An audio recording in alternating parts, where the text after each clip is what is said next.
Hello everyone, কেমন আছো তোমরা সবাই? আশা করি সবাই ভালো আছো। নতুন একটা ব্লগে তোমাদের সবাইকে স্বাগত। তো দেখো, যেহেতু ঠান্ডা ঠান্ডা পড়েছে, ছেলেকে তুলছি আর একদম ঘুম ওর ভাঙছে না। যদিও বা ভেঙেছে, চোখ খুলতেই পারছি না, ঢুলু ঢুলু চোখ। তো দেখো, এখানে ওকে ফ্রেশ করে খেতে বসিয়ে দিয়েছি। আজকে সবজি দিয়ে একটু সেদ্ধ ভাত করে দিয়েছিলাম। এটা কিন্তু শীতকালে বেশ ভালো লাগে। আমি আগেই বলেছি আমার খুব সেদ্ধ ভাত ভালো লাগে, ঘি দিয়ে বেশ। আর দেখো, খেয়ে দিয়ে পুজো করতে চলে এসছে আমাদের ঠাকুরমশাই। মানে মা পুজো দেয়, বাড়িতে গোপাল আছে, তো প্রতিদিন আমাদের গোপাল সেবা হয়। তো দেখো, ও গোপালকে চান করছে, ওটা ওর দাদা, গোপাল দাদা। তো দেখো, গোপালকে নিয়ে কি করে, আদর করবে, মানে তাকে টেনে টেনে নিয়ে আসবে, তাকে ঘুম থেকে টেনে তুলে দেবে।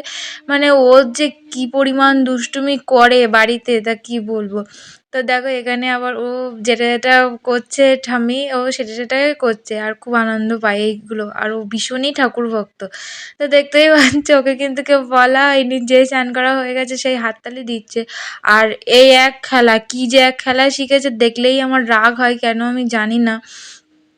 গেঞ্জির ভেতরে বলটা ঢুকিয়ে ওটা ওর খেলা, ওটা নাকি ওর পেটের মধ্যে বেবি আছে। তো দেখো, শীতের সকালে বসে রৌদ্রে বসে খেতে একটা আলাদাই মজা। তো দেখো, খাওয়া দাওয়া শেষ করে অন্য দিনের মতন আমি চলে এসেছি রান্নাঘরে। আজকে আমিই রান্না করব, প্রতিদিন মাই করে। তার মধ্যে দেখো কি করেছে, বেসিনের থেকে পুরো জল ঢেলে নিচে সব ভাসিয়েছে, দিয়ে আবার আমি একটু বকা দিয়েছি, তো একটা টুপি ছিল ওর, সেটা দিয়ে আবার ঘর মোছা শুরু করেছে। মানে ও যে কি পরিমাণ দুষ্টু আর পাকামি করে এখন। আর এই যে কোটোর ওপর কোটো রেখে মানে ব্যালেন্স করতে শিখে গেছে এখন। এগুলোরে কি খেলা বলে আমি জানি না, ভাবছি একটা অনলাইনে অর্ডার করব। তো দেখো, একটার পর একটা করে, এটাও অল্প ৩টে, অন্যদিন অনেকগুলো নেয় ছোট ছোট। তো আজকে হাতের মধ্যে যে কটা পেয়েছিল সেই কটাই নিয়েছিল। তো মা বলছিল যে এগুলোরে কি খেলা বলে জানো? আমি বলছি না, আমার তো মানে দেখেছি বাট জানি না নামটা। তো দেখো, ওই একটা অর্ডার করব ভাবছি ওর জন্যে। আর এগুলো হচ্ছে মাখান, ওর খুবই পছন্দ। তো আজকে বাটারে একটু টস করে দিয়েছি হালকা লবণ দিয়ে। তো দেখো, সেটাই ঠাম্মির সাথে বসে বসে খাচ্ছে রৌদ্রে। আর এই যে আমি অনেকগুলো করেই রাখছি, হ্যাপিলোর একটা মাখানা এনেছিলাম, তো সেটাই ওখানে ও টস করে দিচ্ছি বাটারে। আর এখানে ডিমের ঝোল বসিয়ে দিয়েছি। আর ছেলের হবে মাছের ঝোল, পার্শে মাছের ঝোল মা কেটে দিয়ে গেল, আমি এবার ধুয়ে রান্না করবো ওর জন্যে। তো আজকে সিম্পল খাওয়া দাওয়া, রাত্রেবেলা যেহেতু আমরা রুটি খাই, একবেলার মতোই রান্না করব। এই যে উচ্ছে ভাজা, ডিমের ঝোল আর একটু মূলো মাখা করেছিলাম বেগুন ভাজা দিয়ে, তো সেটাই।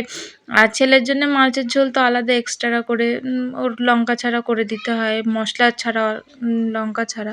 এই যে গরম গরম ভাত, উচ্ছে ভাজা, ছেলের মাছের ঝোল আর মূলো মাখা আর হচ্ছে ডিমের ঝোল। রাত্রে হবে আবার রুটি আর তড়কা করব ভাবছি আজকে। তো দেখো, সন্ধ্যাবেলা মা একটু ধনেপাতার চপ করেছিল আর মুড়ি। তো ছেলেটারে নাম দিয়েছে বন্দুক চপ, যেহেতু বন্দুকের মতো দেখতে। আর এই যে অনেক দিনের, মানে অনেক দিন বলতে অনেক দিনের ছবি জমানো ছিল কিছু, যে বাঁধাবো বাঁধাবো বলে আর বাঁধানোই হয় না, সেগুলো প্রিন্ট আউট করে নিয়ে এসে দিল বাবা। তো সেগুলোই তোমাদের সাথে দেখা